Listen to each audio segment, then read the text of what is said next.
And here in the indoor space, we have British South Asian artist Shahzad Dawood's Anthropopangaea, which is a tapestry map which depicts the super ocean Panthalassa, which used to surround the supercontinent Pangaea, with which you might be familiar.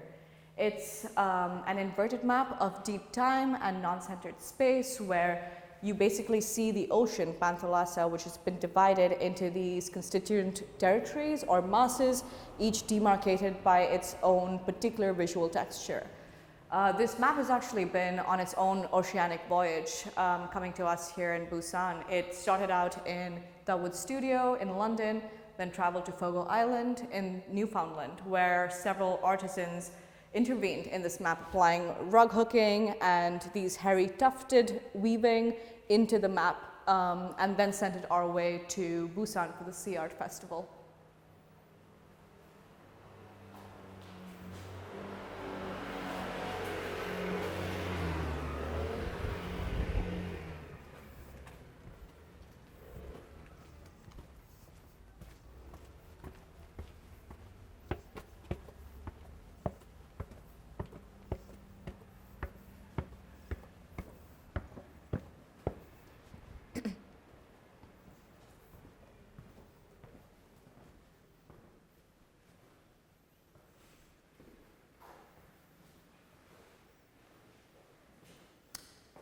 And here on the second floor of the same building, within the indoor space, we have Lawrence Abu Hamdan's work, who is a UK-based and Middle East-based artist, also a Turner Prize-winning artist.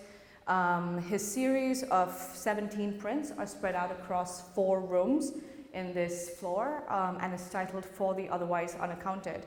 It chronicles the histories and claims of people who believe they are reincarnations of other people in previous lives, using birthmarks as uncanny evidence for these previous lives.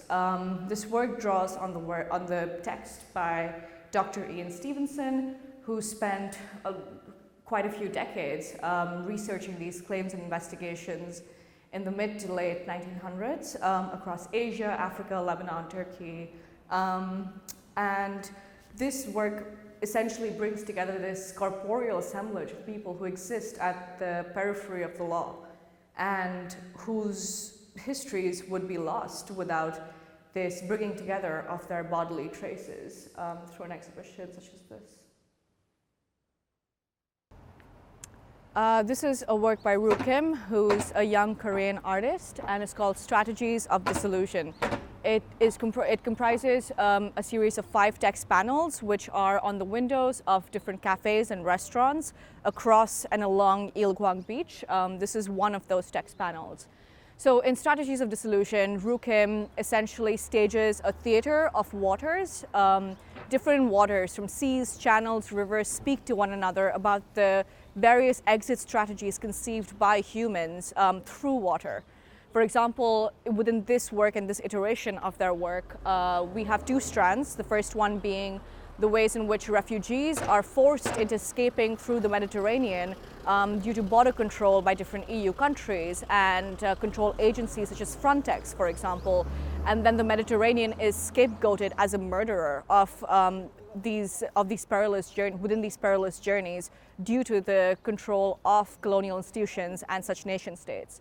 The second strand is more situated within Gijang and Ilgwang in the Kori nuclear power plant, which is in Gijang, and heavily polluted the waters and made them toxic, and posed a threat to the residents of Gijang who were imbibing these waters. So this piece brings together the ways in which waters connive and merge their strategies of exit, of escape, with human communities who are otherwise oppressed by different institutions.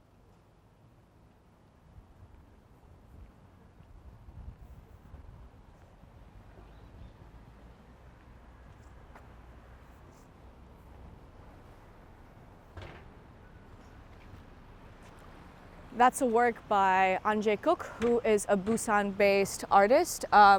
This work is called Cellular Sway and is made of a particular kind of fishing line that is very resistant material. It's used to catch mostly very large fish and whales.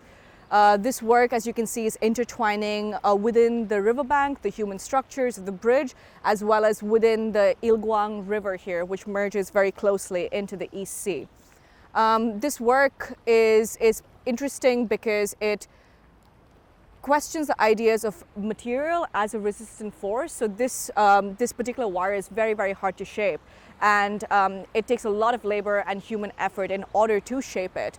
So it's this friction between material and artist that has produced this work, but it's also based on Jacob An's own memories of eating sea anemones at Ilguang Beach in his childhood and in his youth. So it's located at this nexus of material friction as well as personal memory. It's called cellular sway because when it catches the sunlight, this structure becomes kind of ephemeral and looks like cells suspended in the air and is swaying and dancing and breathing with the wind and the space in and of itself.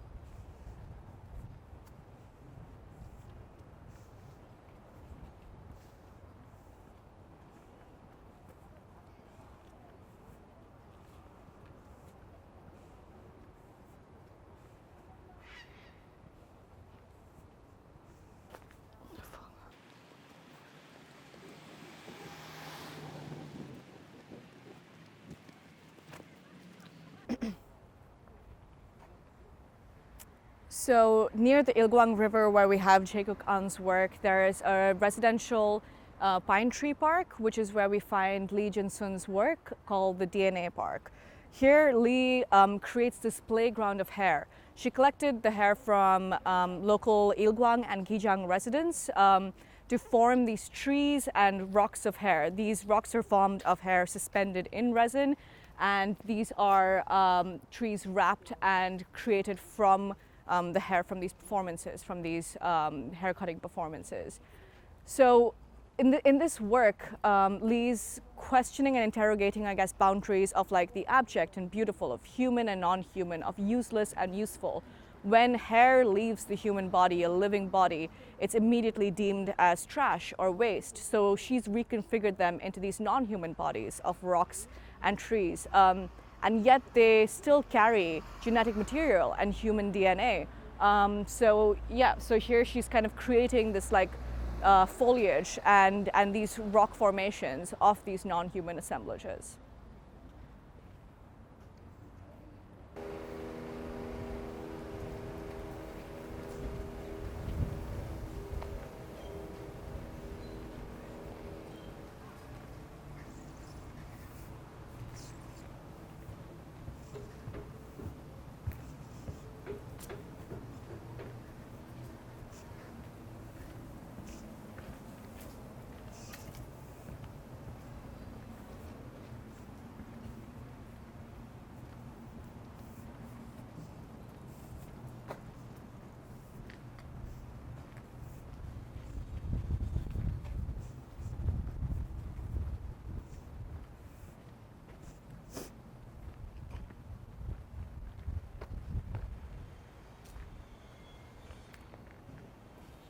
So this is a collaborative installation called Wave Gate, a shrine passage, which is made by Cambodian artist Vu Thlino, who's made this mirror shrine, as well as a soundscape by Australian sound duo Madeline Flynn and Tim Humphrey, which is installed across the passage that you just saw me walking through.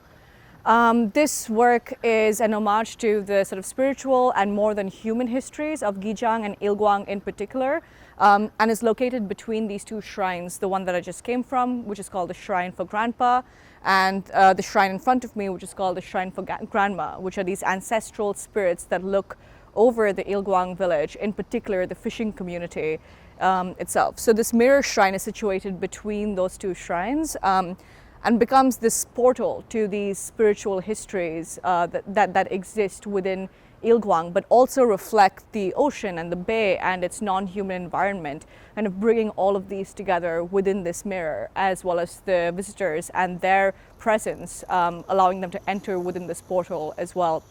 The soundscape is a sonic passage because it's installed across 5 trees in between the 2 shrines that I just walked through, and is this sort of sonic, watery space of various histories, bringing together old folk songs from Gijang and Ilguang, sung by the elders of this village, as well as the sounds of waves.